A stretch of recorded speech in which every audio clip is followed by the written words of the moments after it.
Estás preparado para empezar tu carrera, porque sabes que para cumplir tus objetivos y superar tus retos, necesitas ser un profesional. Estás listo para asumir tu futuro, porque solo la perfección que se alcanza con sacrificios logrará tu desarrollo. En Ecotech te damos las mejores herramientas para que logres tus metas y estés a la altura de las oportunidades, porque esta carrera la ganas tú. Pregunta por nuestro sistema de pensión diferenciada.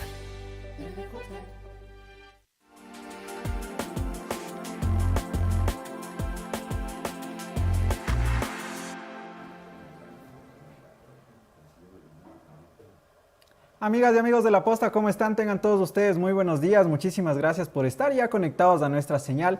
Yo soy Jefferson Sangüí y para mí es un gusto y un placer poderlos acompañar cada mañana. Anderson Boscan está ya llegando a nuestros estudios, así que igualmente damos inicio al programa del día de hoy porque tenemos 4 entrevistas bastante importantes referente a lo que ha sucedido el fin de semana.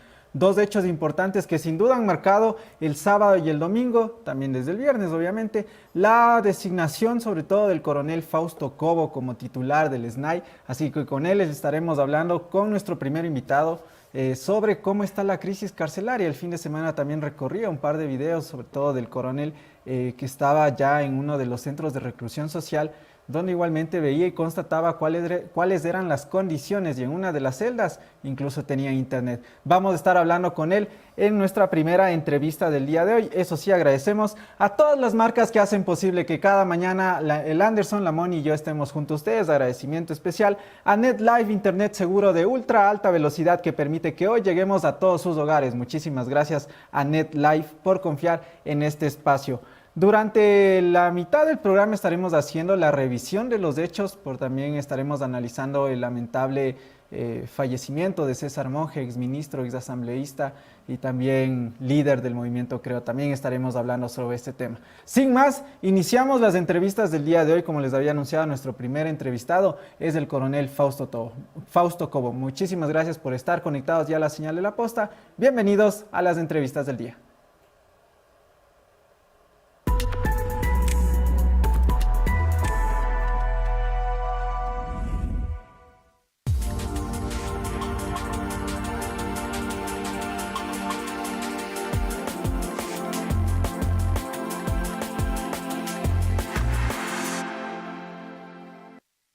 Muchísimas gracias por seguir conectados a nuestra señal. Yo soy Jefferson Sangüí y para mí es un gusto poder acompañarlos esta mañana. Agradecemos también a la Universidad de Ecotech, que por supuesto una de las mejores instituciones del país, la Universidad de Ecotech, donde tienes pensión diferenciada desde $250. Tal como le escuchas, desde $250 la Universidad de Ecotech te da pensión diferenciada, donde también te dará tu título de posgrado, pero no solamente eso, sino que también te emitirá una certificación europea de negocios por parte de la Escuela y Dirección de Negocios de España en Madrid. Así que muchísimas gracias a Ecotech. Dicho esto, le damos la bienvenida. Ya se encuentra en nuestros estudios del coronel Fausto Cobo, titular del SNAI. Coronel, ¿cómo le va? Muchísimas gracias por estar aquí. Bienvenido. Buenos días, muchas gracias por la invitación. Gracias a usted también por aceptarla. Hay varios asuntos que iniciar, coronel, que topar en la conversación del día de hoy, pero sin duda hay que empezar sobre cómo usted ha recibido esta cartera de Estado. Por eso quiero consultarle cómo encontró, usted ya hizo varias visitas este fin de semana, cómo encontró y cómo se encuentra actualmente el sistema carcelario, coronel. El sistema carcelario no existe como sistema. Los organismos del Estado tienen 2 soportes, el uno es la legalidad y el otro es la legitimidad. Si uno de ellos no sostiene, obviamente que no tiene el apoyo del pueblo ecuatoriano y tampoco cumple con los requisitos que ameritan de brindar al pueblo ecuatoriano, en este caso, seguridad, y a los propios internos darles seguridad y rehabilitación para que puedan reinsertarse después en la sociedad. Eso no existe. Se gastan aproximadamente $150 millones entre el presupuesto del SNAI, más los fondos que implica el tema de las Fuerzas Armadas, de la Policía Nacional, aproximadamente $150 millones para que el 7% de la población, de la población carcelaria tenga el control, el mando, imponga las condiciones y le tenga al pueblo ecuatoriano y al gobierno a la defensiva. Eso no Pero puede pasar. ¿quién permite eso, coronel? ¿Quién Bueno, permite es que que las bandas se tomen el control del sistema carcelario? Este no es un tema de ahora, de un mes ni de 2 meses. Esto es de años que se han venido dando acciones en las cuales, en lo judicial, en lo legal, en todo lo que significa las expresiones del poder, acomodando el escenario para que las bandas delincuenciales del narcotráfico se tome muchísima parte de la soberanía del Ecuador. Y también, obviamente, del sistema carcelario, que es un efecto del mal mayor. Ahora, ¿cómo se combate esto? Porque claro, tenemos los problemas, tenemos todo lo que es de conocimiento público, más de 100 muertes de PPLs en lo que va de este año. ¿Cómo se contiene esto?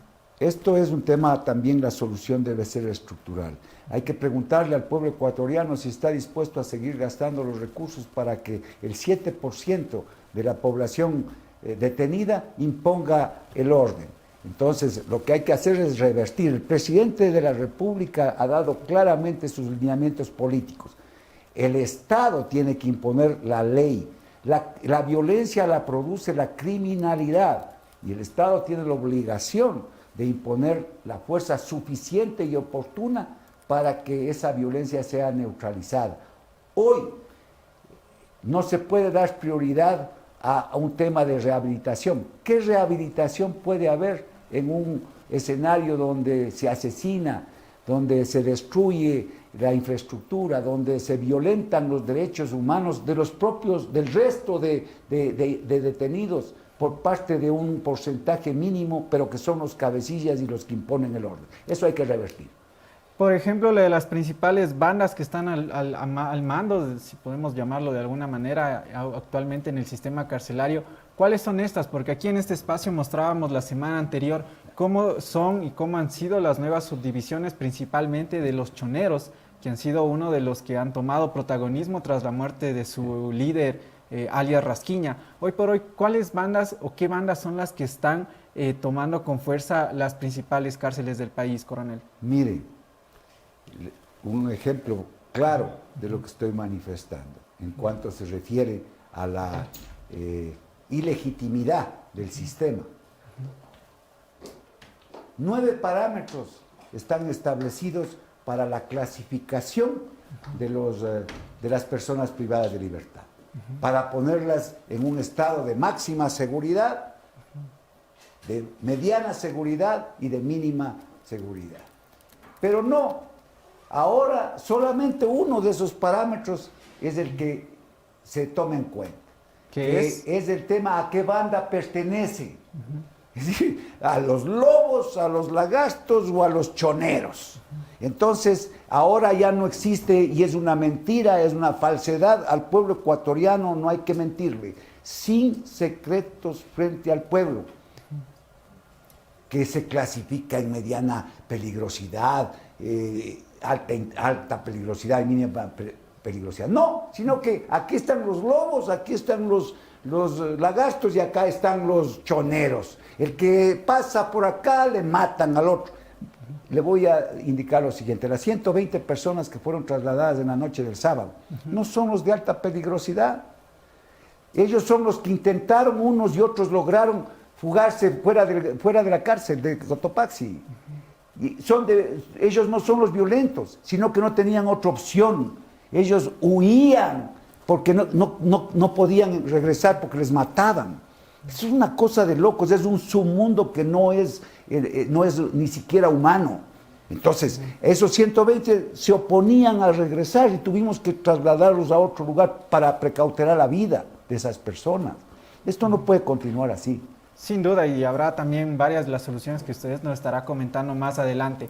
Le damos la bienvenida a Anderson Boscan, a quien también le pasamos la posta de la entrevista del día de hoy. Anderson, ¿cómo te va? Muy bien, muy bien. Bienvenidos todos, ¿cómo están? Coronel, gracias por estar aquí en la Casa de la Posta. Puñito ahí. Anderson, ahí estamos. Buenos días, Anderson. Oiga, yo no sé si felicitarlo o condolerme por el cargo que le han dado. ¿Cómo se empieza ahí? Mire, los hombres de bien tenemos las circunstancias, como dice Ortega y Gasset, el hombre y sus circunstancias. Yo he sido un crítico. Entonces lo más fácil ahora hubiese sido no ser coherente y decir, bueno, entonces sigo en la tribuna criticando. Claro. No, el señor presidente me llamó y me dijo, tú eres el hombre indicado para esta crisis tremenda, estructural, compleja. Yo no le voy a mentir al pueblo ecuatoriano, sin secretos frente al pueblo. Ellos son el soberano. No puedo mentir, ni por acción, ni por omisión. Eso es Fausto Cobo.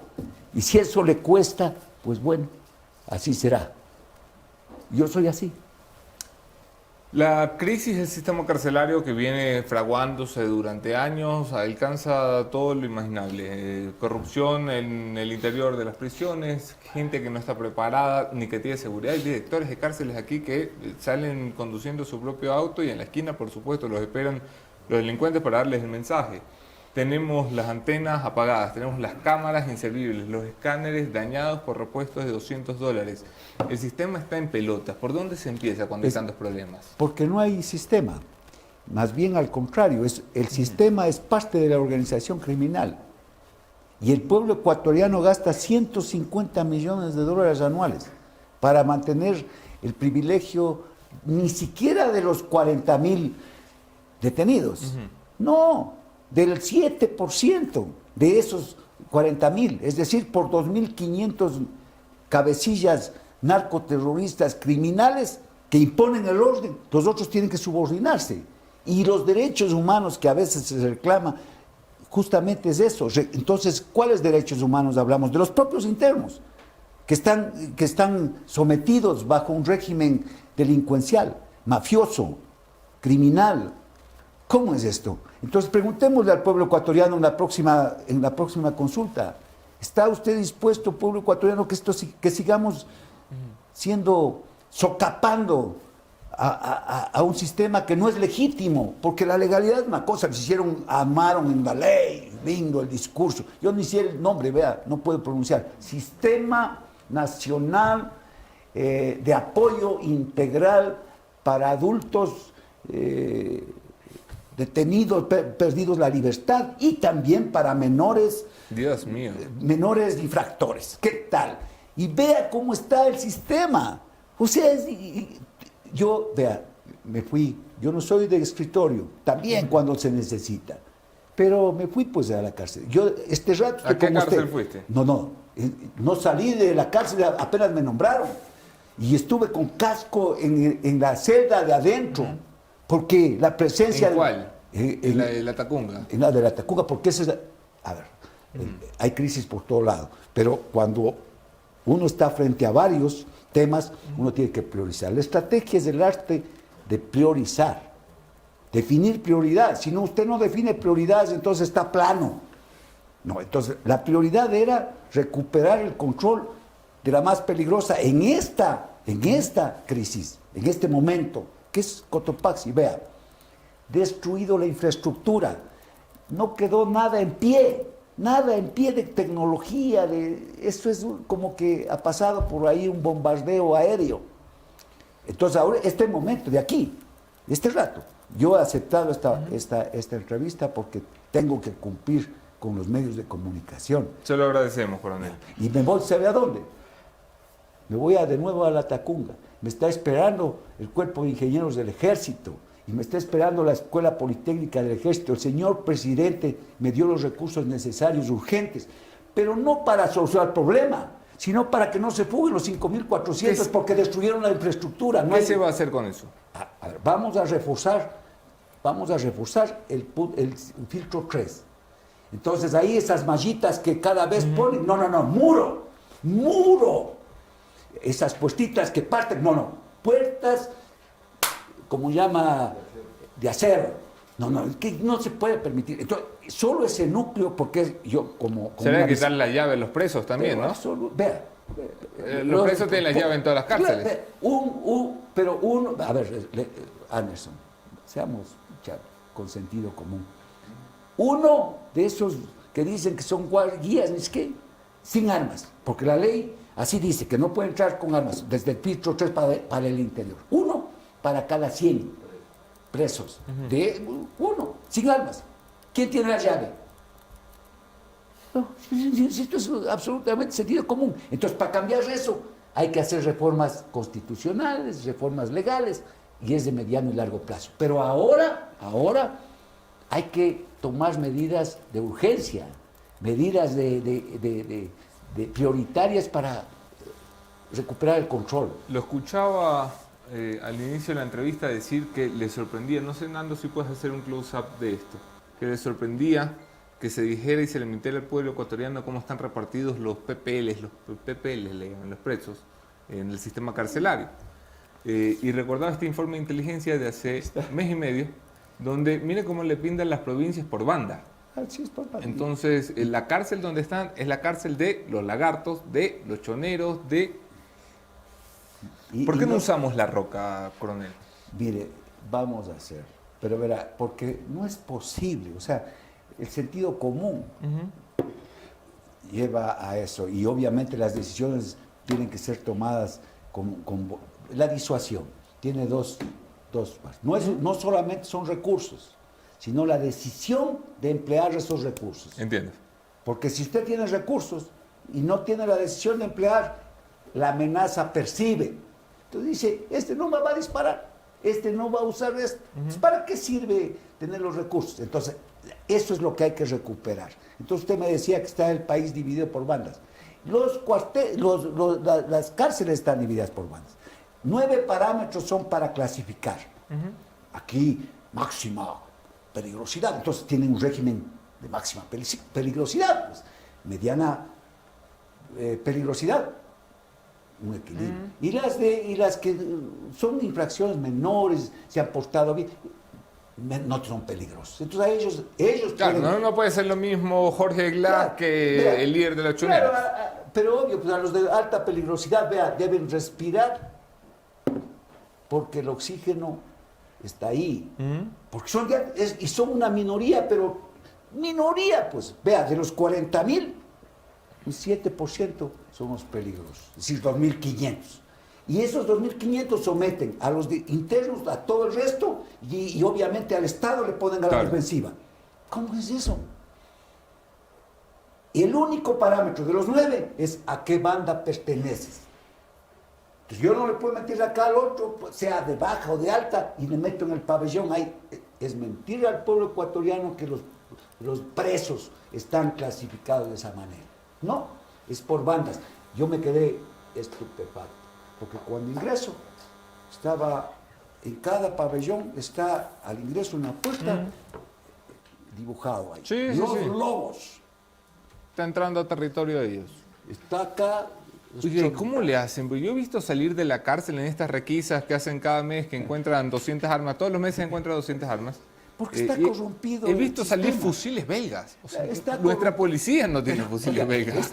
Oye, pero les dije ayer en una grabación, los policías, señores policías, a propósito, permítanme, yo debo decir al país el reconocimiento, el respeto que le tengo a la Policía Nacional.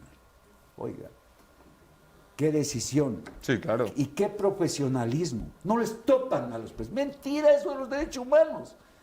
Equipos técnicos multifuncionales y entran, hacen con una estrategia espectacular. No les topan. Y les someten. Pero sale la policía del interior. Por la puesta. Y a los 20 minutos está de nuevo el sistema.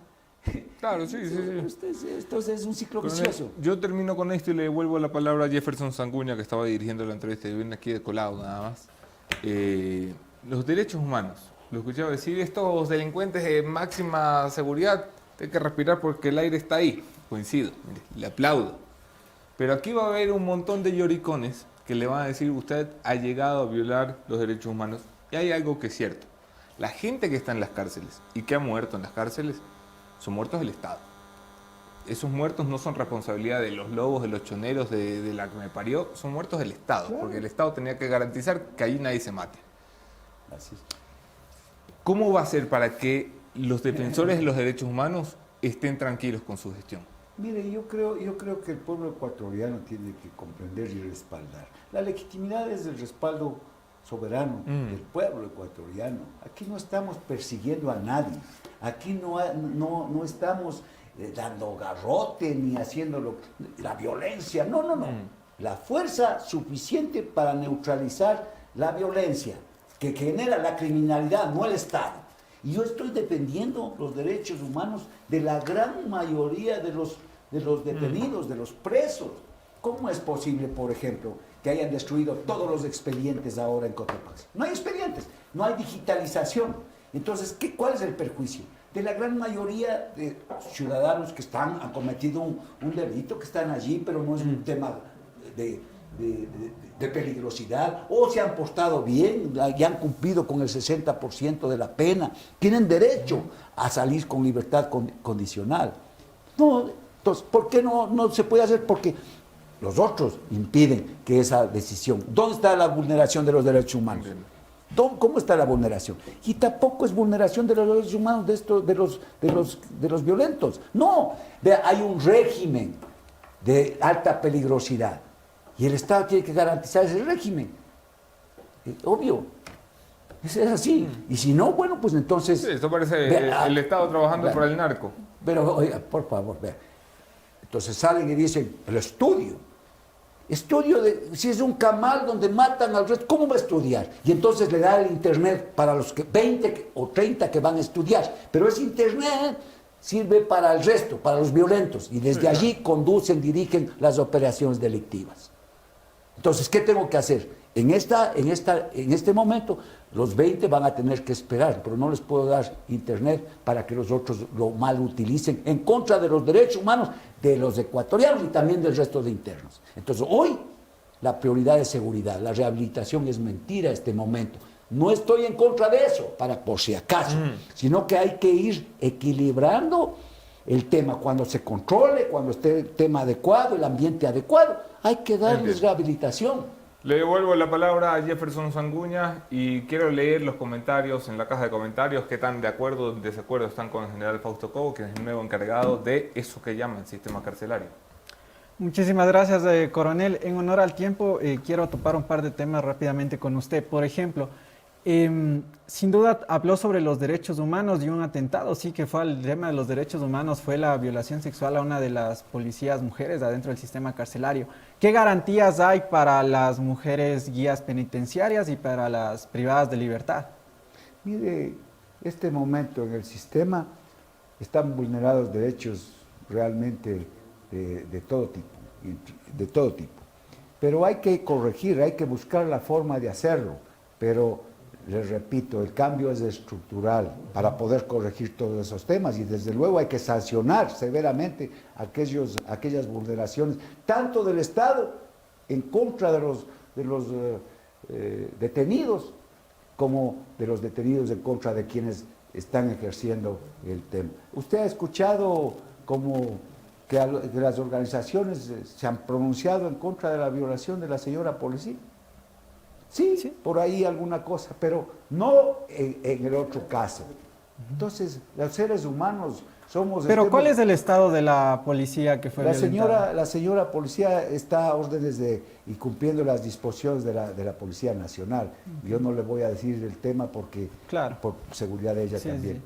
Ok, un poco sobre el tema presupuestario, coronel, que era algo que el anterior director, el señor Moncayo, decía que, por ejemplo, no se pudo transformar el tema del sistema porque el presupuesto no alcanzó. Y para poner ejemplos, en el 2020 el presupuesto, más bien en el 2019 el presupuesto era de 107.9 millones y hasta acá ha habido una reducción de 103 millones, ejecutado el 19 millones nomás.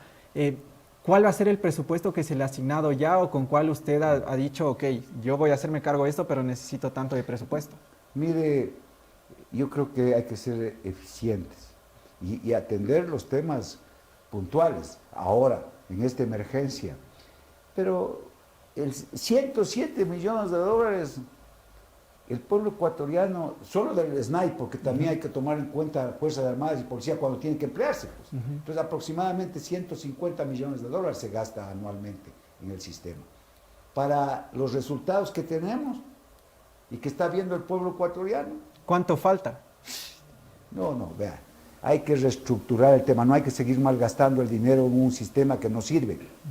Hay que hacer las cosas puntuales ahora. Y después, a mediano y largo plazo, por ejemplo, para el próximo año ya tiene que estar claramente el tema en las soluciones ya no coyunturales, sino estructurales. Este año hay que terminar con un uso adecuado, eficiente de los recursos, puntualmente para recuperar el control en temas de seguridad.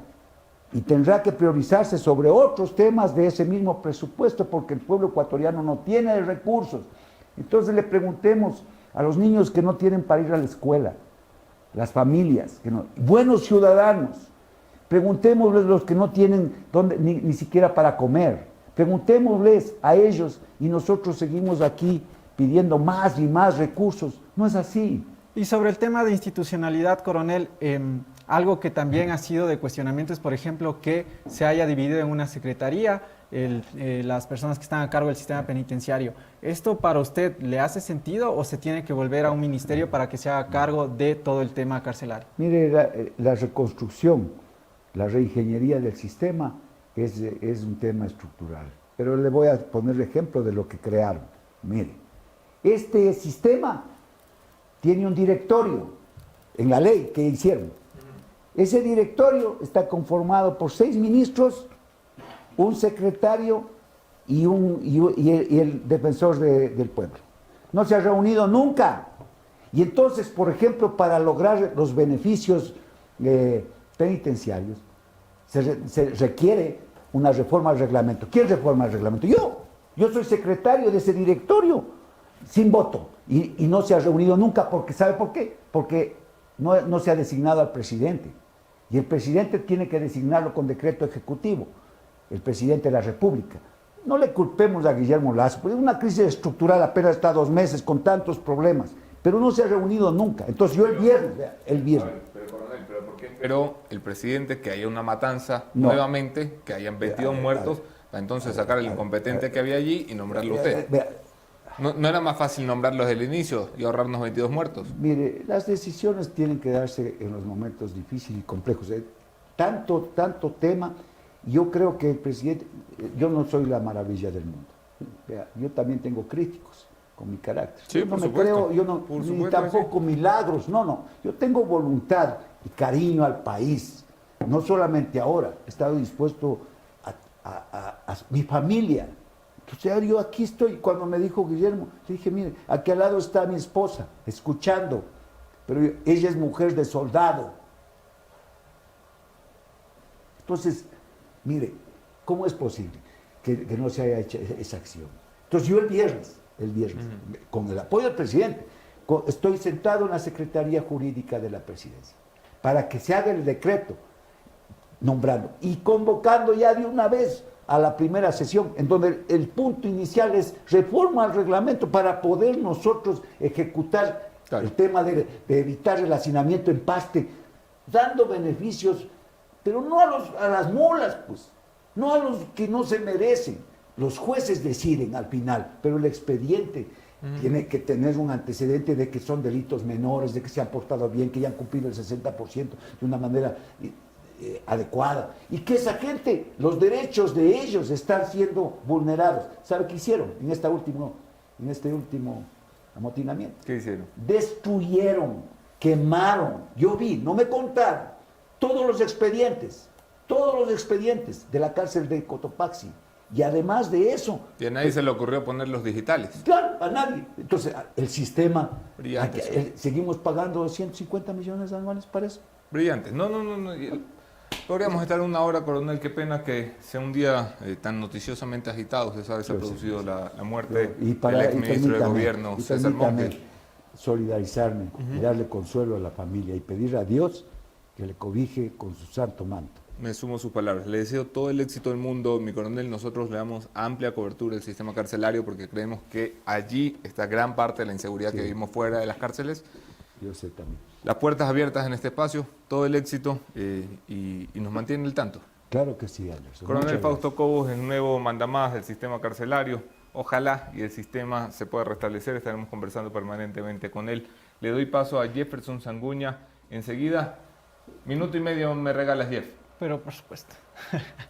Muchísimas gracias al coronel Fausto Cobo por haber aceptado la invitación y sobre todo por haber respondido todas las preguntas que sin duda ha sido de menester importancia para todos ustedes por la crisis carcelaria. Avanzamos en este programa porque, claro, como les habíamos prometido, vamos a hacer la rápida revisión de los hechos con portadas incluidas también y seguiremos con las noticias del día de hoy. Como les había anunciado, hay varias personas, sobre todo hay varios invitados del día de hoy para tomar en cuenta distintos temas. La lamentable muerte del exministro y exasambleísta César Monge, y también estaremos hablando sobre lo que ha sido y lo que fue la participación de Richard Carapaz en los Juegos Olímpicos con Diego Arcos, y también estaremos con el abogado de Jorge Yunda Machado, el señor David Mesa, para también tener despejadas todas las dudas sobre lo que aún pasa y aún tiene que determinarse en la Corte Provincial. Vamos a avanzar, así que hacemos una revisión de los hechos con portadas incluidas. Bienvenidos todos, que esto es En Caliente.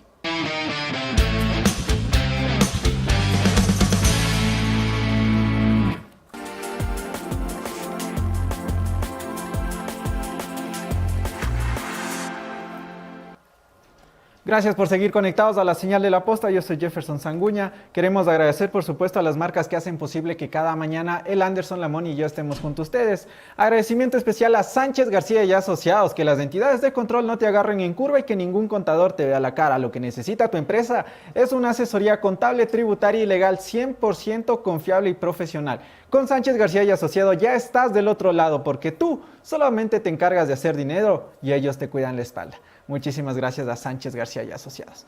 Vamos a la revisión de los hechos. Por supuesto, saludos a todas las personas que nos ven, al pequeño Felipe, abrazo enorme, y a Margarita también, muchísimas gracias por estar conectados. Vamos a la primera portada del día de hoy de diario El Comercio, que titula lo siguiente y destaca lo que vamos a ver a continuación.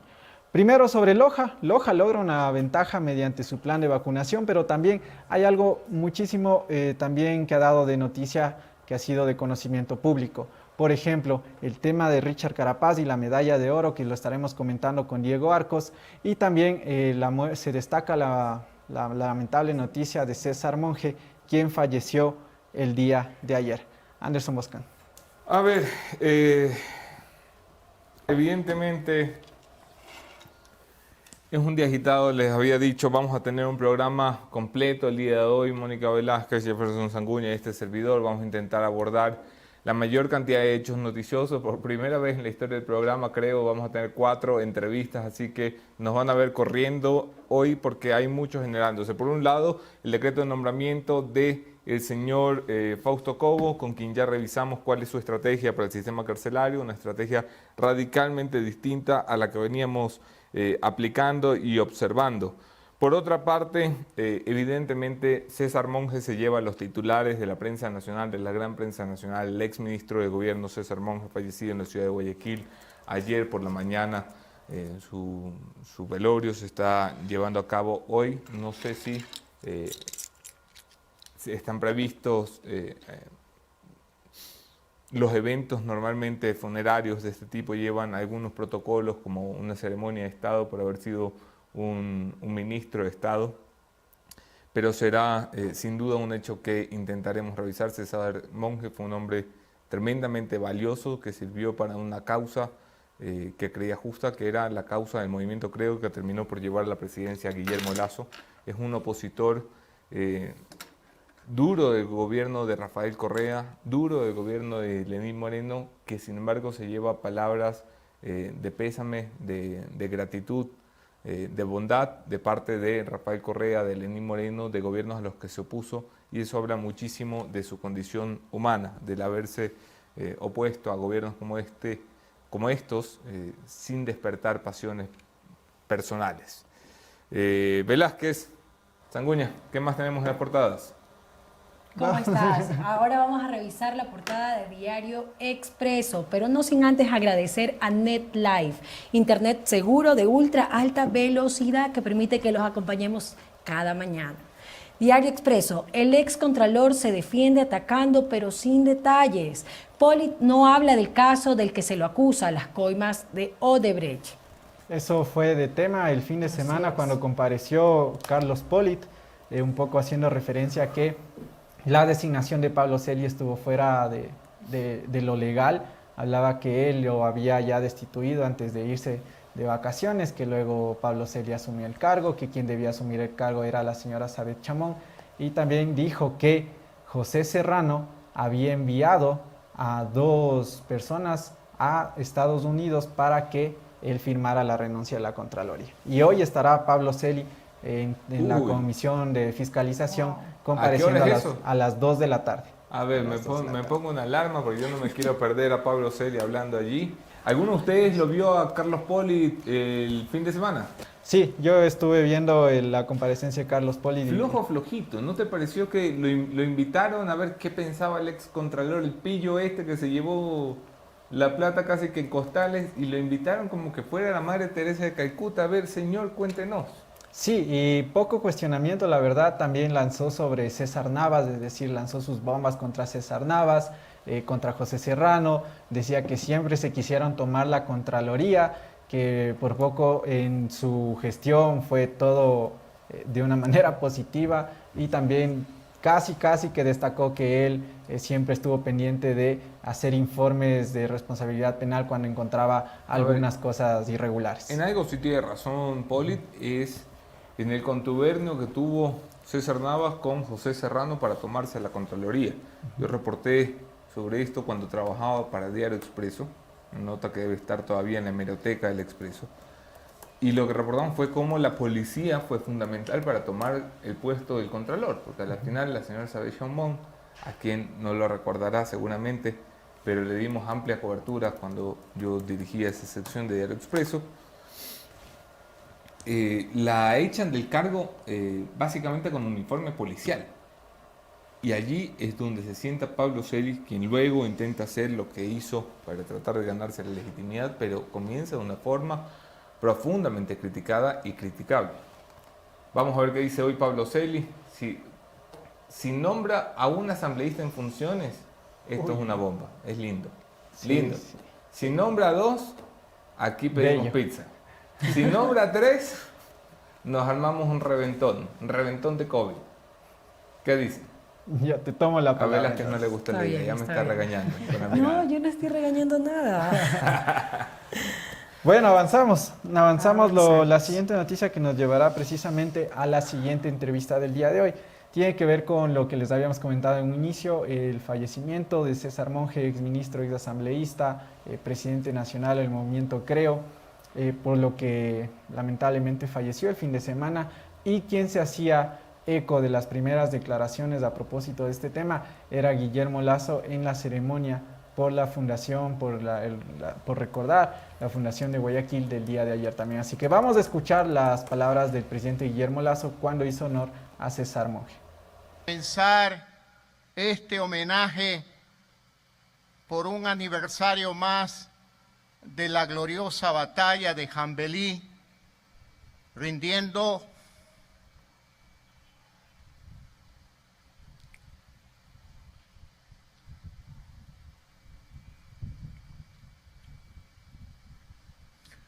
un homenaje a César Monge Ortega, fundador del movimiento Creo, asambleísta nacional, ministro de gobierno, consejero presidencial y compañero de lucha. Hoy, Dios lo recibe en su gloria. Le pedimos consuelo para su familia y le pedimos ahora al propio César que rece por nosotros. Bastante sensibles las palabras del presidente Guillermo Lasso. El día de hoy se estará realizando la misa de César Monge a las 11 de la mañana en Guayaquil. Va a haber una conexión virtual también por esto del coronavirus. Este es el protocolo que se sigue ahora en la mayoría de estos eventos trágicos. Muy dolido el presidente, muy golpeado, genuinamente golpeado y no es para menos. César Monge era lo más parecido a un hermano para Guillermo Lasso. Guillermo Lasso tiene varios hermanos, pero ninguno tan cercano como este, que fue un hombre con el que empezó la caminata en la política allá por 2011, durante la fundación del Movimiento Creo en 2012, durante la campaña presidencial de 2013, durante las primeras seccionales de 2014, durante el intento de instalar una consulta popular a través de una coalición de partidos llamada Compromiso Ecuador en 2015, durante la campaña presidencial de 2016 que terminaría en las elecciones del 2017, la larga denuncia de fraude de abril de 2017, la reestructuración del movimiento Creo hacia 2019 y finalmente las presidenciales y generales de 2021. No es poca cosa lo que vivieron ambos, y César Monge no era solamente el presidente de un partido, era la clave de la organización, era el tipo que tenía las relaciones de base en todo el territorio nacional, un tipo muy querido por la cúpula del Movimiento Creo, muy criticado también por la misma cúpula del Movimiento Creo, porque al final del día era la persona que se encargaba de hacer los acuerdos, que es la persona que todo el mundo quiere, y de romper los acuerdos, que es la persona que todo el mundo odia. Así que no era trabajo fácil de César Monge. Algún día, yo creo que sin ser infidente, algún día en una conversación con el presidente, antes de que fuera presidente, hablamos sobre César Monge y hablamos sobre si era posible llegar a la presidencia teniendo a César Monge a su lado, con todas las pugnas internas que se podían levantar y despertar. El presidente fue muy claro en decir, darme su opinión sobre César Monge, el respeto a la lealtad y a la hermandad que tenían, pero sobre todo el creer que no había alguien mejor que César Monge para hacer cabrear a una persona y a los 2 días hacerla descabrear. Tenía un gran don César Monge para, a pesar de tomar decisiones difíciles en la política, terminar en lo humano muy muy cercano, y ves por ejemplo a César Montúfar en un mensaje muy cariñoso, después de que se rompió la alianza en 2019 que había acordado César Monge con César Montúfar. Te dice mucho, son detalles que te dicen mucho de una persona. Anderson, y yo creo que lo importante de destacar de la personalidad de César Monge era la lealtad que tenía con Guillermo Lasso, y también ya cuando se había enterado de que estaba desahuciado, su petición fue acompañar a Guillermo Lasso en todo el proceso hasta el día de su muerte. Eso es importante. Y yo lo conté aquí, me parece haberlo contado aquí en el programa, pero cuando empieza el run antes de hacerse oficialmente público de que César estaba enfermo y de que iba a tener que enfrentar la campaña electoral de enfermo, yo tuve una conversación con César Monge larga, en la que le pregunté sobre el asunto, me confesó que sí, que había sido diagnosticado con cáncer, y le pregunté qué iba a hacer, me dijo que iba a hacer la campaña, y le dije, hombre, yo respeto mucho a cada uno, pero ¿estás seguro que lo que quieres es irte a una campaña en lugar de irte a pelear por tu vida al 100%? La respuesta de César Monge, que le estoy parafraseando en honor a la memoria, fue que él iba a pelear por su vida peleando la campaña, porque nada lo mantenía más vivo que la idea de poder cambiar el Ecuador y la idea de darle al Ecuador una oportunidad como la que él creía le iba a dar un gobierno de Guillermo Lasso. Es tremendamente emocionante la actitud que tuvo César Monge, porque cualquiera hubiera pensado 10 veces si tomar o no esa decisión, y cualquiera se hubiera entendido, hubiese dado un paso al costado. Jeff. Sí, lamentable la noticia. Creo que a todos nos ha conmovido lo que sucedió el fin de semana. Igualmente desde acá llegar las condolencias y el abrazo solidario a toda la familia de César Monge. Vamos con las últimas noticias del día de hoy, porque nuestro invitado también ya se conectó precisamente para hablar sobre este tema, uno de los principales asesores. Vamos directamente a la entrevista, luego revisamos lo demás. Perfecto. Ok, vamos con la siguiente entrevista. Se trata de Pedro López, él es ex asesor, trabajó bastante cercano con César Monge, y qué mejor que alguien de su círculo íntimo que nos pueda contar y sobre todo que podamos recordar cómo fue y cómo fueron la vida política de César Monge. Así que le damos la bienvenida y Anderson Boscante de la posta de la entrevista. Si lo ponen en pantalla, Pedro López, a quien le agradezco enormemente. Pedro, gracias por estar aquí. Me hubiera gustado fuera en otras circunstancias, pero muchísimas gracias por atendernos en un momento como este. Anderson, a ustedes, muchísimas gracias. Lo hago, como le dije a Jefferson ayer, por César, quien tú lo describes muy bien, un gran líder para nosotros, alguien de la familia, porque fuimos parte de su familia. En realidad, para César, su equipo de trabajo era parte de su familia, y nosotros lo considerábamos igual. Y dentro de tu descripción, que es muy generosa con César, yo quería hacer un resumen porque siempre es bueno preguntar cómo era César Monge, y la respuesta a todo es incansable. Sí. César era una persona incansable, y eso resume todo lo que ha logrado y todo lo que nos ha dejado a nosotros como equipo. Esa demostración de que no hay que bajar los brazos, de que siempre hay que seguir adelante, de que tuvo un cáncer que le anunciaron y lo primero que me dijo es: Pedro, tengo que comunicarlo, tengo que hacer frente y tenemos que seguir trabajando.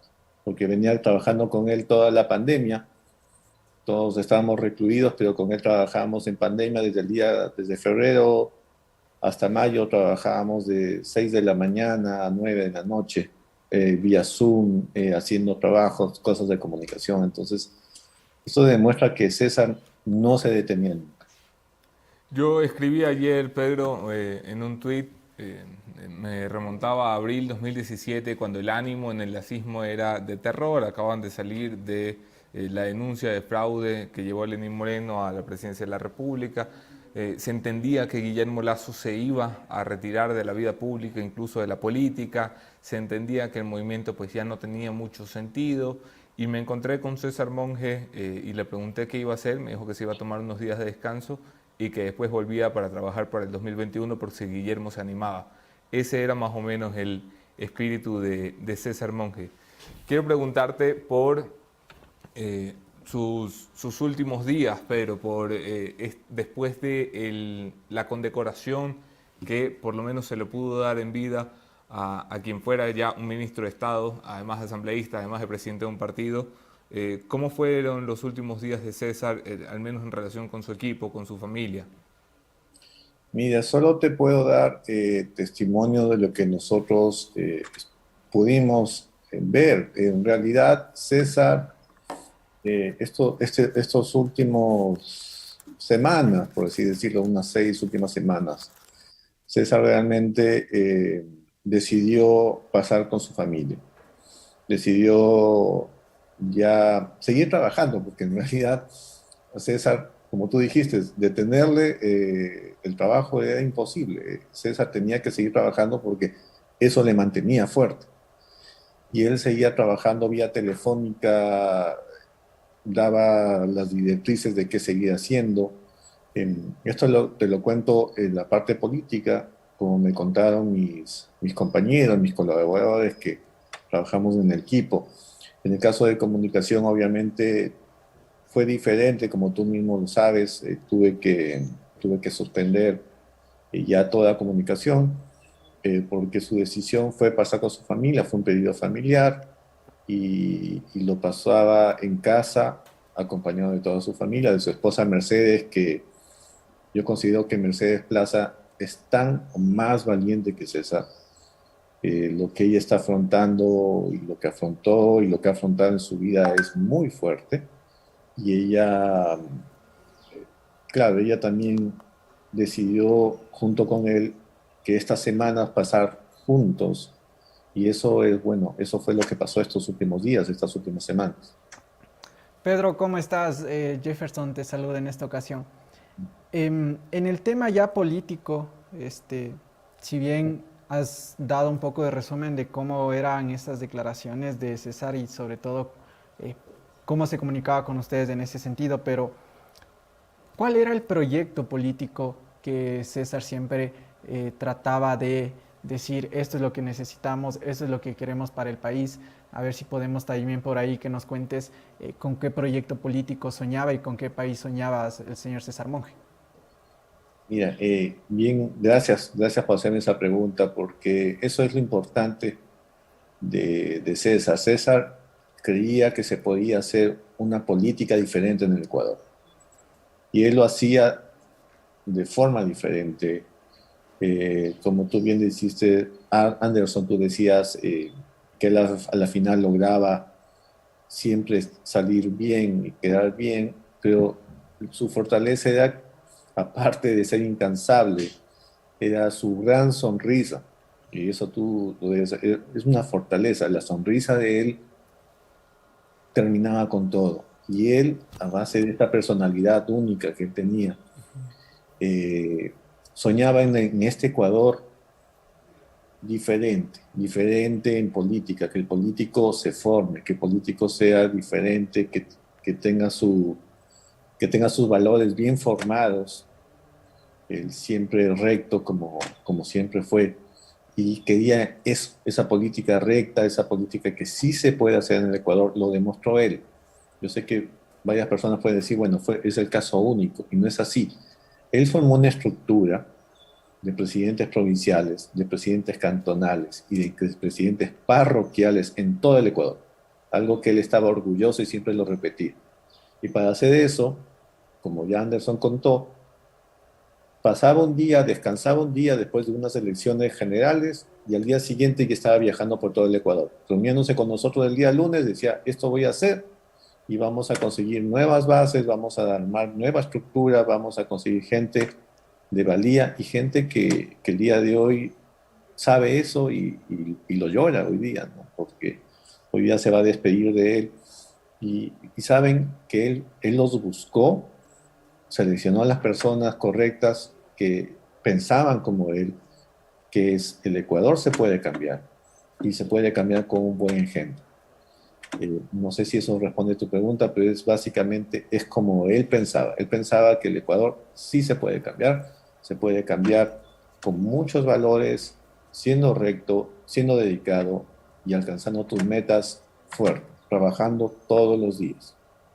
Pedro César era, además de un trabajador incansable, un tipo determinado. Quiero decir, rara vez escondía sus posturas, aunque frente a la cámara siempre sabía disfrazarlas, como le decía yo, pero era probablemente, me corrige si me equivoco, uno de los pocos del círculo íntimo del presidente que no tenía ningún reparo en decirle al presidente, entonces candidato, que estaba equivocado, que no era así, y llevarle un poco la contraria.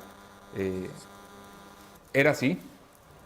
Mira, yo te puedo decir lo que nosotros vivimos de César.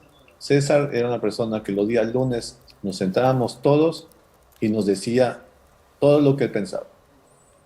Todo lo que él pensaba de cómo debía ser, cómo estábamos ejecutando nuestro trabajo o de qué pensaba acerca de cierta decisión política. Y eso nos decía a nosotros, nos decía a los presidentes provinciales, en su tiempo le dijo a los asambleístas. No dudo que hizo lo mismo con su hermano Guillermo Lasso y con todos en general, como tú dices, él no disfrazaba lo que quería y lo que pensaba.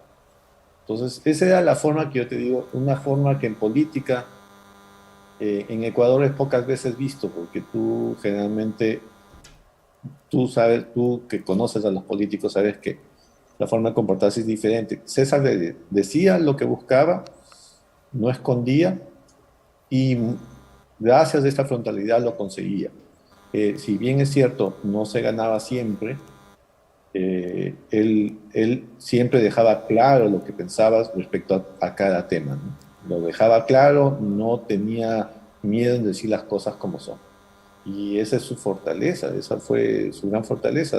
Por eso la gente le escuchaba y bueno, y otra gente lo huía también, ¿no? Porque sabía de su frontalidad y de qué es lo que él quería. Pero, ¿Y recuerdas, Pedro, el día de la elección de segunda vuelta? ¿Tienes alguna memoria de tal vez ese que tiene que haber sido el gran momento de la carrera política, así de todos, pero muy en especial de César, que trabajó en esos 10 años? Mira, en este sentido me gustaría empezar hacia atrás. Estuvimos con César las elecciones previas, bueno, yo vengo de 6 años atrás, y cada elección era una enseñanza, sobre todo una enseñanza de humildad. César, todo el equipo junto con él nos reuníamos, estábamos generalmente en un lugar y luego César obviamente acudía con Guillermo y con el equipo presidencial.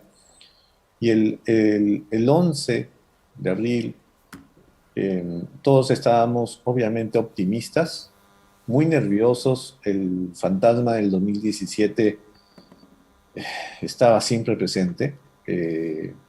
Cualquier cosa podía pasar, por más que sabíamos que habíamos hecho lo correcto, y César lo sentía así. César siempre defendió la posición que tomó Guillermo de cómo hacer la campaña, y, y él estaba bien, estaba feliz, encantado, se amaneció muy bien, amaneció contento, feliz. Le noté menos nervioso que la segunda vuelta del 2017. Sí. Estaba convencido.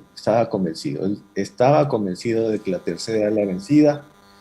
Llámalo tu cábala, pero el año pasado diseñamos... No, también tenía todo muy afinado esta vez. Yo conversé con él el 10 de claro, abril, la noche antes de la elección, y claro, ya sentías que era una persona que te decía, mira, a las tantas de la mañana va el primer corte, a las tantas del segundo corte, tengo un equipo haciendo esto. Ya tenía como la logística mapeada en la cabeza.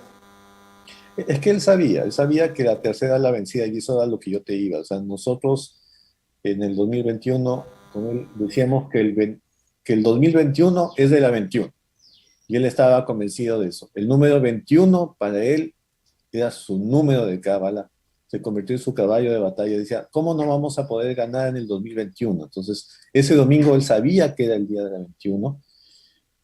Hubo muchas coincidencias, llámalo, este es anecdótico, yo sé que esta es la parte que no se conoce, pero es así. Nosotros estábamos convencidos, porque César estaba convencido que el año 21, que era imposible que perdamos, que se había hecho todo lo que estaba correcto.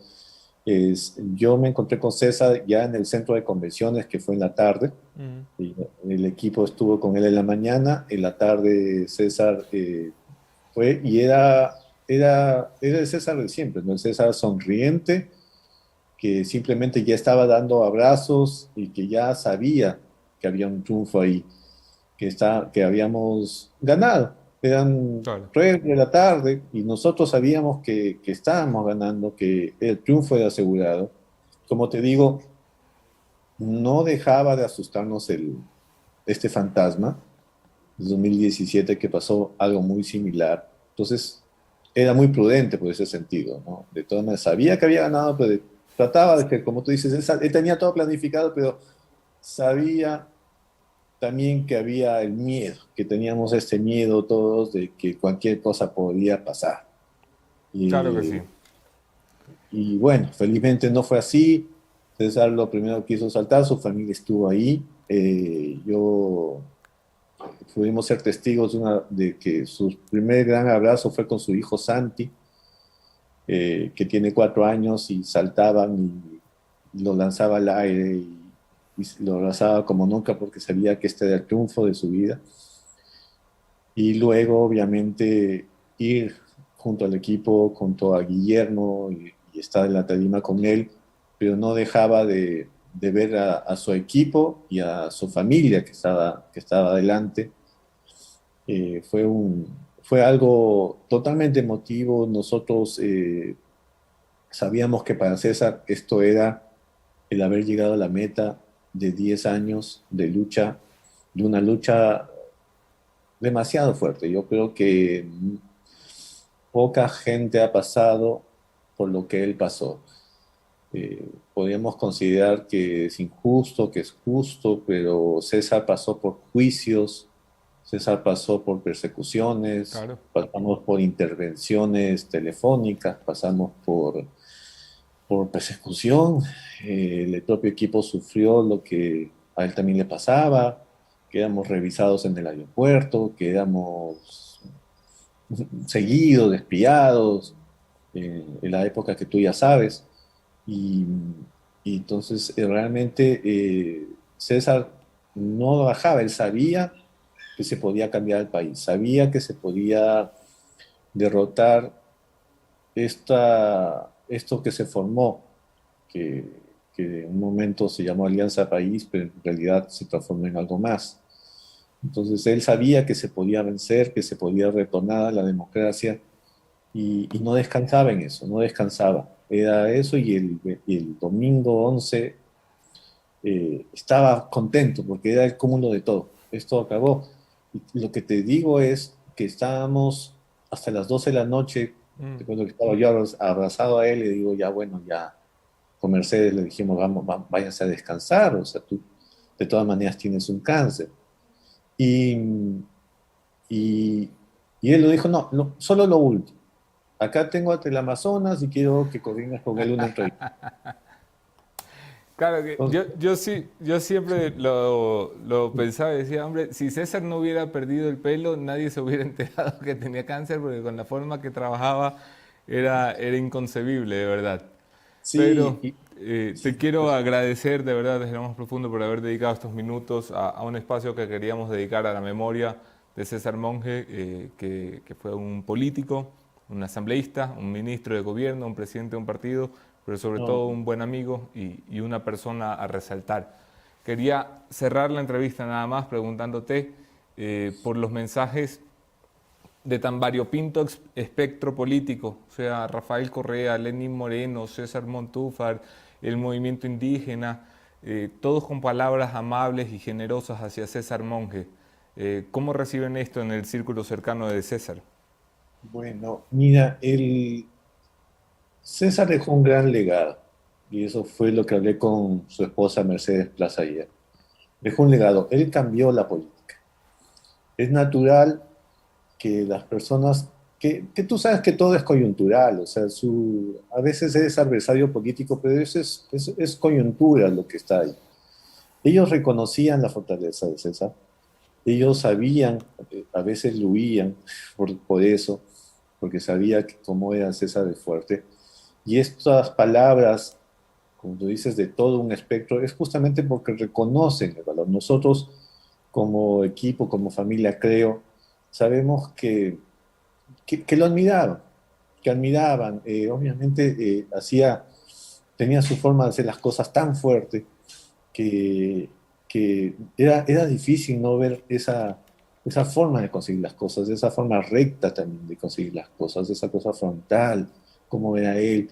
Y siempre te digo, o sea, Anderson, su sonrisa sellaba todo, todo acuerdo, su sonrisa sellaba todo malentendido. Al final le sonreías. Así le haya ido mal, te sonreía. Sonreía mucho y eso nos daba. He procurado justamente que le recordemos así, una persona que siempre estaba sonriendo. Y lejos de lo que tú me hablas de las personas políticas, he recibido mensajes y todos hemos recibido mensajes de todo el Ecuador, de la persona que le vendió un café en una parroquia, en uno de sus programas de televisión, cuando él que así recorría el Ecuador, de la persona de la estructura de creo más humilde, de alcaldes, de gente que no está en la política, inclusive gente deportistas, mucha gente. César era un gran deportista. César le gustaba mucho el boxeo. César entrenaba 2 horas diarias, todos los días, y nunca lo dejó de hacer. Empezaba a las 5 de la mañana y terminaba a las 7 de la mañana. Entonces, esa fortaleza y esos saludos y este pesar es porque en realidad es un personaje completo que nos da el ejemplo. Personalmente, créeme que yo voy a seguir su ejemplo de perseverancia, legado de cómo hacer política, de cómo llevó su vida, ¿no? Es un gran ejemplo. Pedro, como para cerrar y siempre agradeciéndote por haber aceptado la entrevista del día de hoy, ¿conoces tú cuáles fueron los últimos mensajes, el último contacto que tuvo César con el presidente Lasso? Mira, desconozco, yo te voy a decir por qué, porque esta información solo la tiene su esposa, Mercedes.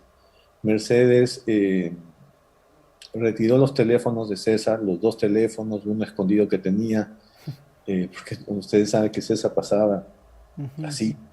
Entonces, no sé cómo no hay fotos de César así, porque solamente él pasaba siempre contestando a todo el mundo. Y Mercedes decidió acertadamente en que tenía que tener un poco de tranquilidad en el retiró. Entonces, si tuvo mensajes, si tuvo conversaciones o cuál fue la última, desconozco, eso debe saberlo ella. Y fue algo, ya te digo, el día de ayer estuve con el presidente Lasso, con Mercedes, y lo recordamos y lo voy a contar porque me pareció algo similar. Estábamos con los medios de comunicación y Guillermo en este momento quiere mucha reserva del caso porque es su hermano quien está ahí. Y en un momento le digo, bueno, puedo hacer que los medios pasen un momento, y me dicen, si fuese César Monge, estarían aquí. Pero así era César, y se reían, así era César. César amaba los medios de comunicación, porque él fue un comunicador. En realidad, yo aprendí de él lo que es política, comunicación política, porque era un gran comunicador. Claro, tú sabes, él tuvo programas de radio, tuvo programas de televisión, con nosotros hizo todos programas para internet, que lo pueden encontrar. Y era eso, y Guillermo lo recordó así, como una persona que le encantaba los medios, y yo creo que fue lo mejor que por ejemplo, para mí pude escuchar de Guillermo, de cómo lo conocía tan bien a César. Perfecto, son las declaraciones de Pedro López, ex asesor cercano a César Monge. Pedro, muchísimas gracias por haber estado esta mañana con nosotros y sobre todo por compartirnos estas palabras aquí en el programa. Gracias a ustedes. Siempre posible. Gracias. Un abrazo solidario también contigo. Anderson Boscan, pasamos a la siguiente entrevista, un poco cambiando del tema y, claro, conmovidos por lo que ha sucedido el fin de semana. Bueno, el país conmovido en general. César Monge, de joven, todavía no llegaba a los 50 años, le ha tocado la enfermedad que le ha tocado y las consecuencias de esta enfermedad. No conocen ni de edades, ni de géneros, ni de condición social. Ha partido el señor César Monge Ortega, una persona tremendamente frontal, a quien valoré mucho en vida, con quien me peleé mucho en vida también, pero siempre supe valorar. Vamos a ir a nuestra tercera entrevista de esta mañana. Nuestra tercera entrevista tiene relación con el caso Jorge Yunda. Por si no se acuerdan, este señor fue alcalde de la ciudad y fue removido. Por si no se acuerdan de quién es Jorge Yunda, ya parece que aquí todo se olvida. Enseguida conversamos con su abogado, que estará conectado en Café La Posta. La última entrevista, la cuarta, tiene que ver con las declaraciones de Richard Carapaz, porque el señor Carapaz ha puesto el país a debatir si realmente los deportistas son tomados en cuenta. Jeff, te cedo la palabra. Lo tenemos en pantalla al doctor David Mesa, a quien le damos la bienvenida. Doctor, muchísimas gracias por haber aceptado la entrevista. Bienvenido. Hola Jeff, ¿cómo estás? Muy buenos días. Antes de iniciar, quería pedirles 1000 disculpas por mi inasistencia en la entrevista del día martes. Sin embargo, debo manifestar, y hasta ya he puesto la denuncia en fiscalía, el día lunes se me extravió mi teléfono y tuve un hackeo de mi cuenta de WhatsApp y mi cuenta de Hotmail, que hasta el día de hoy no logro recuperar. No se preocupe, más bien muchísimas gracias por volver a aceptar la entrevista. La situación del alcalde removido Jorge Yunda, doctor, la última carta que le cae encima es del tema de la Corte Provincial. ¿Esto puede remover o puede, más bien, esta última carta que está sobre la mesa, puede volver a poner al señor Jorge Yunda de vuelta en la silla de la alcaldía? A ver, yo no llamaría que es una última carta, ¿no? Yo pensaría que es uno de los recursos que se tiene dispuestos, que es el recurso de apelación que fue interpuesto por los accionados en este caso y que tiene que ser resuelto por la Corte Provincial. De hecho, si bien es cierto, la jueza Domínguez en primera instancia lo que manifestó es que se retrotraigan que se realice un nuevo informe de la comisión de mesa. Nosotros, en esta ocasión, el día viernes que tuvimos la audiencia, hemos solicitado que se retrotraigan las cosas, a que se realice la comisión de mesa con total imparcialidad y que efectivamente sea una de las medidas de reparación y que module la sentencia de la Corte Provincial, que se ratifique que el señor alcalde es el señor Jorge Yunda.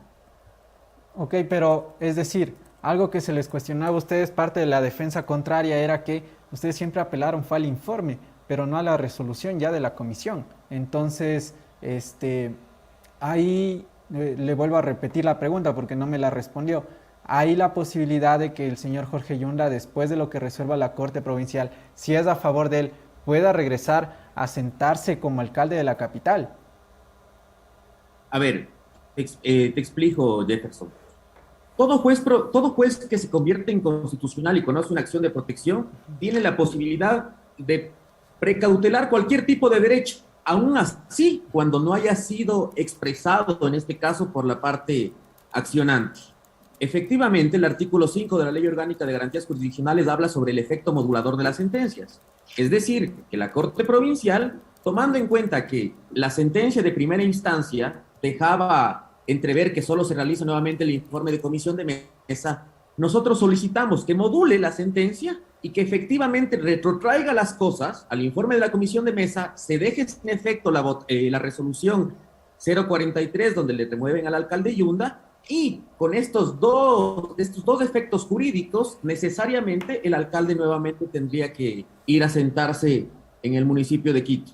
Con este efecto modulador, a lo que me refiero es, sí, la parte contraria está manifestando que no, que solo nosotros interpusimos contra la comisión, pero si el juez ve que nosotros cometimos un error aplicando el principio de iura nobis curia, podría modular esta sentencia. Cabe recalcar y debo manifestar que yo soy abogado del doctor Jorge Yunda Machado desde el 12 de julio y asumí una acción de protección que ya estaba interpuesta y también unas medidas cautelares interpuestas anterior a mi defensa. Y según su criterio jurídico, ¿fue un error tomar primero estas medidas? ¿Se podían haber tomado otras? Para mí, en el momento que la ley determina que puedes tú interponer una acción de protección siempre y cuando sea eficaz e inmediata, tenían el derecho de realizarlo. Y creo que, si bien es cierto, pueden existir errores de forma en esta acción de protección, y por eso es que la jueza Domínguez determinó solo a la comisión de mesa y no los efectos jurídicos. Para mí, en mi criterio personal, el alcalde tenía toda la posibilidad de hacerlo, y como yo les he manifestado en varias intervenciones y he hablado con colegas, estamos bajo un régimen de recursos. Si uno interpone una acción de protección, lo que le queda a la otra parte es defenderse. Si es que la acción de protección sale a favor o en contra, existe el régimen de recursos para poder apelarle a la resolución de un juez constitucional de primera instancia. Hoy por hoy ya el alcalde, señor Santiago Guarderas, se posesionó la semana anterior. Un tuit del señor Jorge Yunda decía que lo que estaba realizando podría caer en un delito penal. ¿Esto es así? ¿Y hasta qué punto se estaría cometiendo algo en contra de la norma una vez que Santiago Guarderas se ha posesionado como alcalde de la capital? A ver, hay que recordar algo, ¿no? Y para mí, con mucho respeto al doctor Santiago Guarderas, yo creo que también ellos se adelantaron al posesionarse una vez que las medidas fueron revocadas. ¿Por qué? Si bien es cierto, yo el día lunes, porque tuve una audiencia de procedimiento abreviado, no pude asistir a la misma y la jueza no nos concedió el diferimiento. El día, la jueza manifestó, y es lo que dice en sentencia, que notificará la decisión por escrito. Esta decisión por escrito recién llegó el día miércoles, es decir, que a partir del miércoles nosotros nos corría el plazo para poder interponer un recurso horizontal, en este caso el recurso de ampliación o aclaración. Y recién ahí, cuando la medida cautelar ya no se tenga más recursos, en nuestro criterio el señor Santiago Guarderas podía posesionarse en el cargo. Con todo respeto me manifiesto, en nuestro criterio, y es más, existe un pronunciamiento de la misma jueza Erazo dice que ella revoca las medidas cautelares no por improcedentes, por la forma, que es lo que han manifestado. Ella dice que revoca las medidas cautelares porque ya existe una acción de protección que suspende los efectos de la resolución 043, que es la resolución de la remoción del alcalde. Entonces ella dice, por esto, porque sobran las medidas cautelares, les revoco.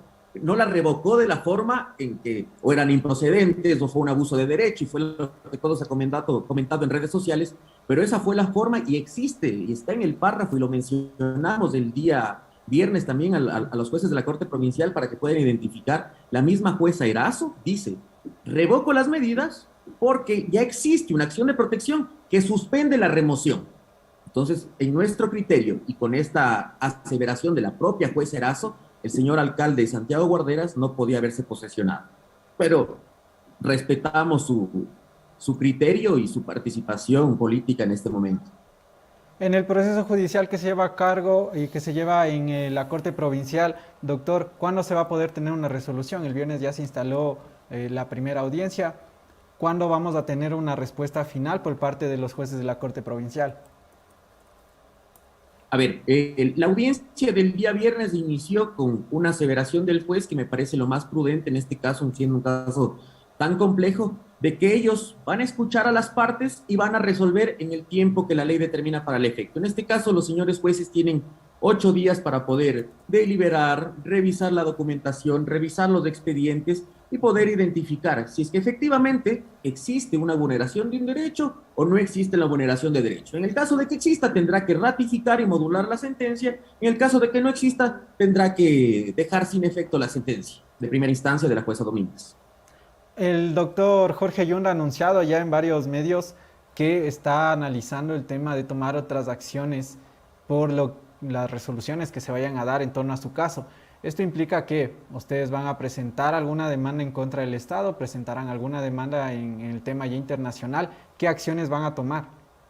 A ver, a nivel internacional también existe un régimen de recursos donde Jorge Yunda Machado podrá accionar cualquier tipo de medida. Al momento, y vuelvo y ratifico, nuestra defensa hemos asumido desde el día 12 de julio en conjunto con varios abogados y varios estudios jurídicos. En este caso, estamos esperando la respuesta de la Corte Provincial y posterior a esto ya analizaremos llegar a instancias internacionales para que se pueda identificar si es que ha existido o no ha existido violaciones. Y nuevamente vuelvo a ratificar lo que manifesté el día viernes. En este caso se tiene que juzgar en derecho. Olvidémonos de que es del señor alcalde, olvidémonos que si no es popular ahora en la ciudad, estamos hablando de una persona. Y la persona se le tiene que juzgar por los hechos, no por quién es ni cómo es. Y lo que yo he pedido, y espero que la Corte Provincial no cedamos a presiones, que no existan jueces investigados, allanados por una decisión que nos guste o no nos guste, sino que se juzgue en derecho. Y si es que en derecho tenemos la razón, que así sea. Si es que no tenemos la razón, asimismo tenemos la oportunidad de interponer una acción extraordinaria de protección en la misma Corte Provincial, cortes internacionales, y es el derecho de cada persona, en el caso de que creas que tienes la razón, de acceder a cualquier tipo de estos recursos. Finalmente, doctor, y agradeciéndole por su tiempo, hoy por hoy, ¿en dónde se encuentra y qué está haciendo el señor Jorge Yunda? Dedicado a su actividad empresarial privada, como siempre, en la oficina desde las 8 de la mañana hasta altas horas de la noche en su actividad empresarial. ¿Y ha retirado sus cosas del despacho de la alcaldía? La verdad es que al ser un tema personal, mi estimado Jefferson, no le podría manifestar. Nosotros como abogados llegamos hasta un punto ya de retirar la taza, el cenicero, lo que tenga el señor alcalde en su oficina, no llegamos, mi estimado Jefferson. Consulto nomás, más bien, muchísimas gracias. Le queremos agradecer al doctor David Mesa por haber estado esta mañana con nosotros y sobre todo por también informarnos cómo está el caso del señor Jorge Yunda, y nosotros también estaremos pendientes de cómo vaya a ser la resolución final. Doctor Mesa, muchísimas gracias por haber estado esta mañana aquí. Un placer, muy amable, que Dios les bendiga, cuídense mucho. Muchísimas gracias. Esas fueron las declaraciones de Anderson Boscan.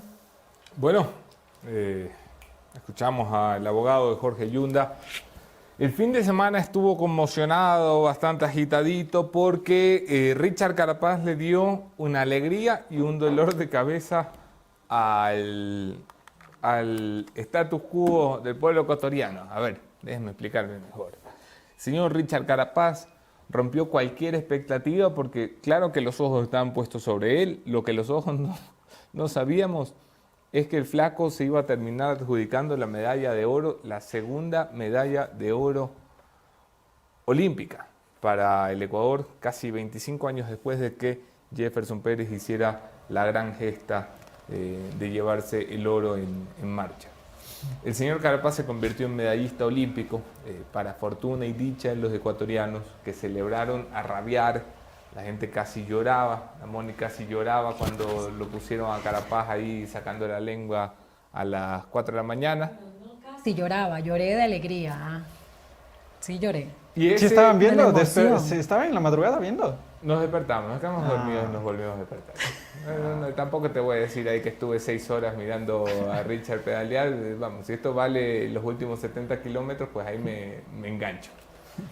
Oye, antes de ver los videos que tenemos preparados que les va a presentar la Moni, por supuesto que Anderson Boscan les tiene una tremenda recomendación al momento de vestir, así como todos ustedes se levantan cada mañana con la pinta del día. Anderson Boscan. Por supuesto, no eres un medallista olímpico, pero puedes vestirte como uno que va a la ceremonia de gala. Hablo, por supuesto, de Pical, la marca con la que estamos casados desde 1957. Yo no nací en el 57, pero el Ecuador sí ya estaba casado con Pical, que desde 1957 viene cambiando la forma en la que nos vestimos los hombres: trajes, camisas, boinas, corbatas, tirantes, calzoncillos y medias. Todo lo que necesitas para estar a la moda, encuéntralo en Pical. Volvemos entonces a Carapaz. ¿Me permiten? ¿Me permiten? Vamos a Carapaz. ¿Alguien quiere hablar de Carapaz? Tú estabas despierto, me imagino, tú que eres junkie del ciclismo. La verdad es que no lo vi, pero me desperté 4 de la mañana para ver la noticia y fue bastante emocionante.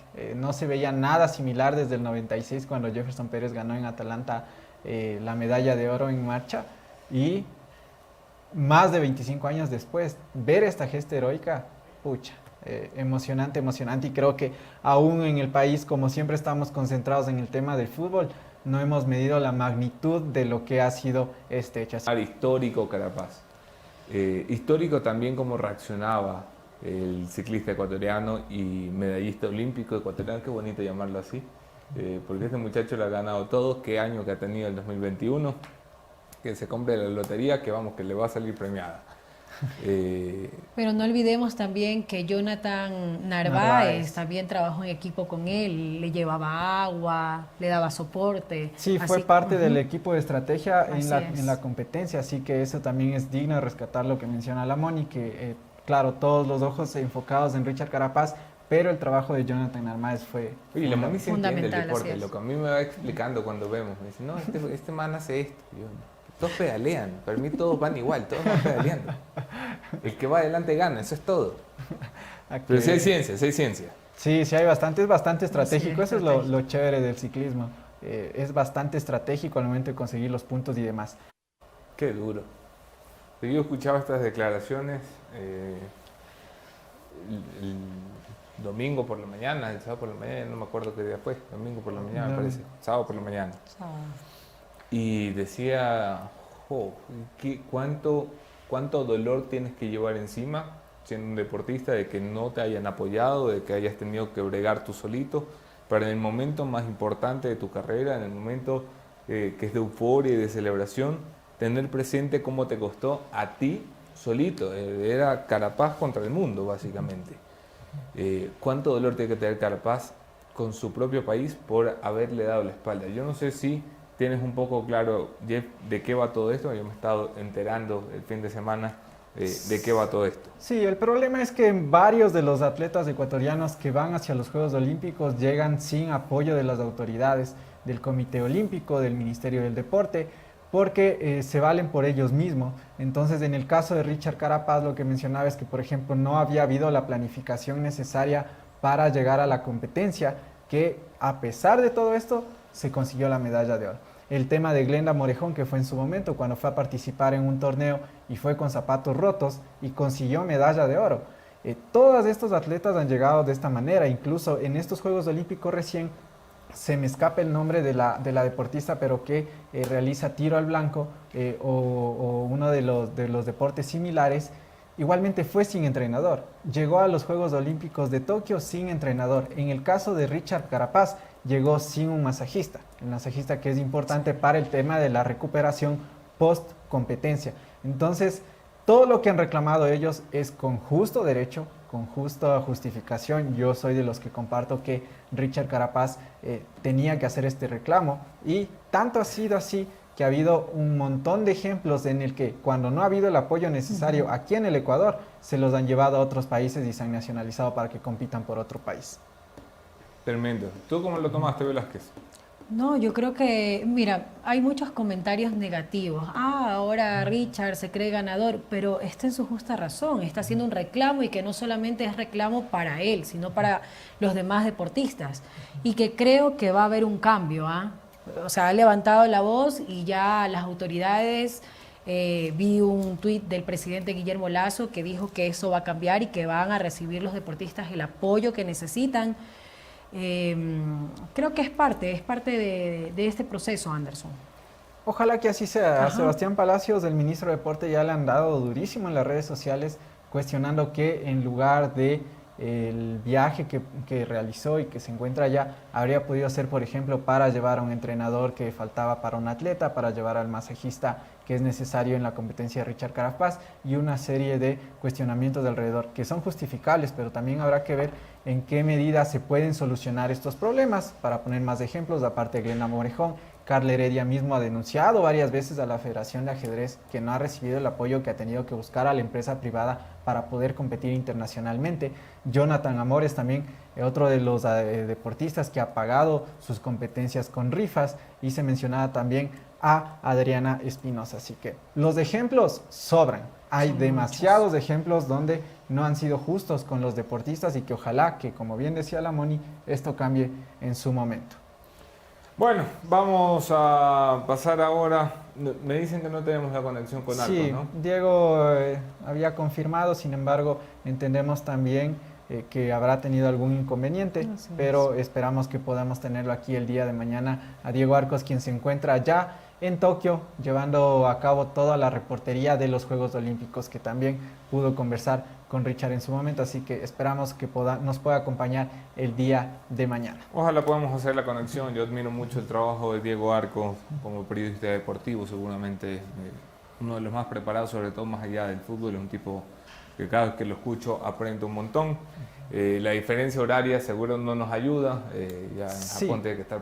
O sea, me dijo que 10 y pico era de 11 de la 11 de la noche, ajá, que era 11 de la Un poquito noche. que tarde iba- ya. Ajá, y entendemos también el gran trabajo que está haciendo, desplegándose de un lugar a otro. Además, Diego es un tipo de bien, ¿no? Ya a las 11 de la noche está acostadito, dormidito, no va a estar disfrutando Descansando, Japón. ya. No. Diego es un tipo de bien. Y que casi no llega.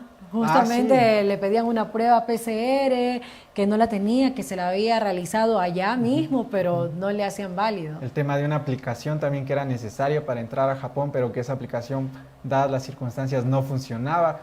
Al final del día pudo llegar, pudo estar allá. Eso sí, si no estoy mal, se perdió la inauguración en los Juegos Olímpicos, Sí. pero por ahora es uno de los periodistas deportivos ecuatorianos que se encuentran allá y que nos dan la reportería necesaria para que nosotros estemos bien informados. Bueno, Anderson. vamos a intentar hacer la conexión con Diego Arcos mañana, se lo prometo, para molestar a Diego Arcos todo el día, para que mañana pueda estar aquí y conversar sobre esto, porque yo quiero entender no solo a qué se refiere Carapaz, sino a qué se refieren los muchos deportistas ecuatorianos que están reportando que les faltan entrenadores, que les falta personal técnico de apoyo, que les falta soporte del Estado. Esto es algo que ya tiene que enfrentar el gobierno de Guillermo Lasso. Creo que la voz de Carapaz es importantísima. Así que terminamos la conclu de esta mañana, del programa de esta mañana, se lo dedicamos a Carapaz y al deporte ecuatoriano. Vamos ahora.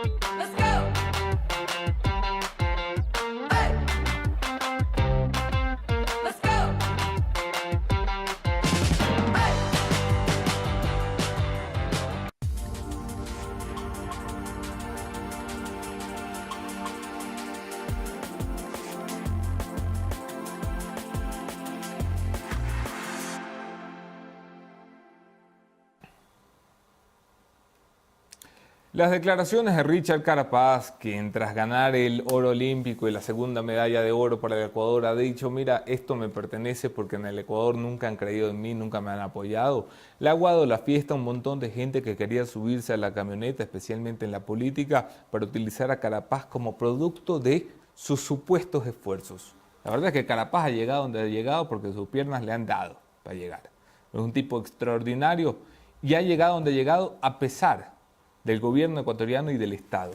Pero no solamente es Carapaz. Lo que ha hecho Carapaz es utilizar su gran proyección internacional, ahora que es medallista olímpico, para poner la luz sobre las cucarachas. Y las cucarachas son el abandono del Estado a los deportistas. Nuestros deportistas siguen compitiendo en situaciones paupérrimas, deportistas que van a marchar sin zapatos, deportistas que no tienen entrenadores ahora en los Juegos Olímpicos de 2020, desarrollados en 2021.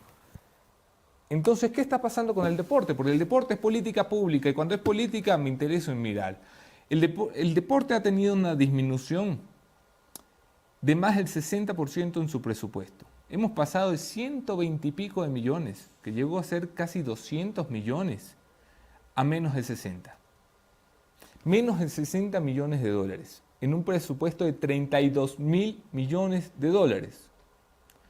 Entonces, el deporte, que es muy importante, que nos hace felices, que saca a los chicos de la pobreza, de las drogas, de la miseria, que le da oportunidades a la gente que no la tuvo, que nos enorgullece, vale 60 palos. Y por ahí han pasado un montón de ministros. Ponles ahí la carita. Hemos tenido 7 ministros en 15 años. Raúl Carrión, que vaya a vomitar los cheques, Andrita Vela, Pepe Pancho Ceballos, Catalina Ontaneda, Javier Enderica, Karen Morcillo, Andrea Sotomayor, que estuvo todo el gobierno de Lenin, y ahora 2 meses Sebastián Palacios. ¿Qué han hecho? ¿Qué ha hecho esa gente que veía un presupuesto de 35.000 millones de dólares y un presupuesto para el deporte de 60 palos, de 100 palos? Algunas le dijeron al presidente Correa, al presidente Moreno, ahora se lo están diciendo al presidente Lasso, oiga, tal vez debemos hacer un esfuerzo. Porque lo que sucede es que la plata se la gasta en otra cosa. Ponme ahí en que se gasta en la plata en el Estado. Porque no es que no hay plata, hay 35.000 millones de dólares, ahora 32.000 que se farrean. Correa se gastaba 1.500 millones de dólares en propaganda. A este le gustaba la pauta. ¿Qué más tenemos? En asesores, en un solo año se gastaban 20 palos. Si no saben un carajo, ¿para qué van de ministros? El gobierno de Moreno, 6 meses antes de irse, puso esto. 3.4 millones de dólares en promoción. Antes de irse, 6 meses. Si toda esta plata, que ahorita estoy dando ejemplos al azar, pero si la plata en este país fuera bien utilizada, no habría deportistas como Carapaz que en el momento de gloria de su carrera tienen que pensar en cómo llegaron allí a pesar del Estado ecuatoriano. Ojalá lo cambiemos. La conclusión de Anderson, por supuesto, siempre llega gracias al buen Cola-Sil, porque llegó Cola-Sil desde Europa nada más y nada menos. Ahí está. Nada más y nada menos que con 10 patentes mundiales y les contamos que es el mejor generador de colágeno porque es el más absorbible a nivel mundial. Es el más concentrado del mercado y recuerda que lo que ves aquí suena no es colágeno. Es el mejor generador de colágeno. Muchísimas gracias a Cola-Sil. Me gusta. La Moni Velázquez creo que nos quiere comentar el caso de una deportista ecuatoriana. Sí, justamente acaba de enviar una foto de producción, por favor, para que la pongan. Ahí está en pantalla. Que lo publica La Historia S, en el olvido. La ex atleta olímpica en Londres 2012, 400 metros, vallas, Lucy Jaramillo se gana la vida como puede. Y así pasa en el mercado de Ibarra. Madre de 2 niños, entrena a niños con discapacidad, pero no tiene sueldo. Y sobre eso también ya se ha pronunciado el ministro diciendo que estarán atentos al caso. ¿Quiénes compiten hoy en cuanto a los Juegos Olímpicos de los ecuatorianos? Estará Elizabeth Bravo en el triatlón, hora de Ecuador 16 horas. Estefanía García en judo estará compitiendo a las 22 horas con 18 minutos. Y en boxeo María José Palacios a las 23 horas con 39 minutos de la noche. Así que todos atentos a la participación, que aún queda bastante agenda por mirar. Los Juegos Olímpicos están en su inicio y sobre todo llevándonos las emociones del caso a todos quienes seguimos de cerca estos Juegos Olímpicos. Bueno, yo quiero enviar un saludo también muy especial a los guayaquileños por sus 486 años de fundación. Hoy día están de feriado, ¿ah? Acha. Así es. Acha. Está de irnos a Guayaquil. Vamos, Ahí irnos a Guayaquil los 25 y en diciembre nos venimos Paquito. Abrazo afectuoso a toda la fiel audiencia de Guayaquil, que sin duda Así es es. numerable. Gracias por confiar en La Posta y en este espacio de entrevistas. Abrazo a todos, Mónica Velázquez, Jefferson Sanguña y este servidor. Ha sido un programa dedicado a los acontecimientos de última hora. Por supuesto, tuvimos un in memoriam para César Monge, a cuya familia le envío un abrazo, a sus amigos un abrazo, a sus colaboradores cercanos un abrazo por el duro momento que han atravesado. La partida del ex ministro de gobierno, ex asambleísta y presidente del movimiento Creo ha enlutado al país. Un espacio para revisar qué sucede con el deporte ecuatoriano, con nuestros deportistas dando 10 veces más esfuerzo que nuestros políticos y 10 veces más emociones que nuestros políticos. Un espacio para revisar qué fue la vida de Jorgito Yunda, que dicen que está trabajando de nuevo en su despacho privado. Y por supuesto el sistema carcelario. Aquí lo tuvimos a Fausto Cobo en persona, primera entrevista que da el coronel Cobo. Gran tarea tiene por delante y ya ha dicho, se acabó la fiesta. Vamos a ver cómo reaccionan dentro de las cárceles, porque no es cuestión de decirlo, soplar y hacer botellas.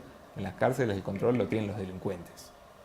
Antes de cerrar, Anderson, igualmente a informar a la gente que si es que ustedes se acuerdan del señor Freddy Carrión, el ex defensor del pueblo, hoy se instaló la audiencia Este es el preparatoria de la del juicio. chupa que terminó en pelea marital o algo así. El que terminó en ese inconveniente. Se ha instalado por fin la audiencia preparatoria de juicio en su contra, así que nosotros también estaremos pendientes de todos los detalles que se pueda llevar a cabo de esta audiencia. Y si no te acuerdas de Freddy Carrión, acuérdate, porque a ti que te gusta irte de chupa los viernes, mientras estamos en cuarentena, esas son las consecuencias, hijito.